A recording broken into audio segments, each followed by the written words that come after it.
you will find that George Jordak, the Lebanese Christian himself, says, Ali ibn Abi Talib, صوت العدالة الإنسانية. He is the voice of human justice.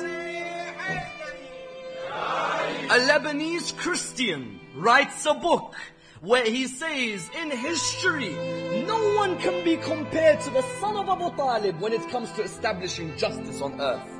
Because he says, on every sphere that you look, Christian, Jew, friends, slaves, all of them saw justice under Ali ibn Abi Talib.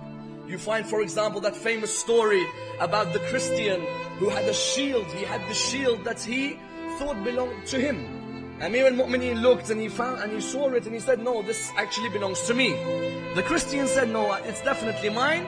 And they take each other to court at the time. Ali ibn Abi Talib was Khalifa. He was the highest authority at the time. He's taken to court. When he goes to court, the judge says, what's the problem? And the reply comes, well, you know, this belongs to me and Ali ibn Abi Talib's claiming it. The judge looks at Ali ibn Abi Talib, he says, what's your opinion? He says, yes, it belongs to me. The judge says, do you have any witnesses? He says, no. He says, then as you know, I must award it to the Christian. Amir al-Mu'mineen, no problem, and he leaves.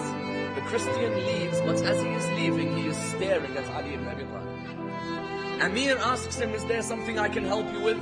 To which the Christian man says, this is the day I have seen the justice of the prophets established on earth. That I, a Christian man, who is living in the Islamic State, takes the head of the Islamic State to court.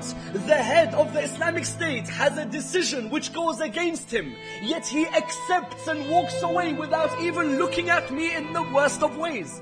He says, if Ali ibn Abi Talib is not here to establish justice, then who is?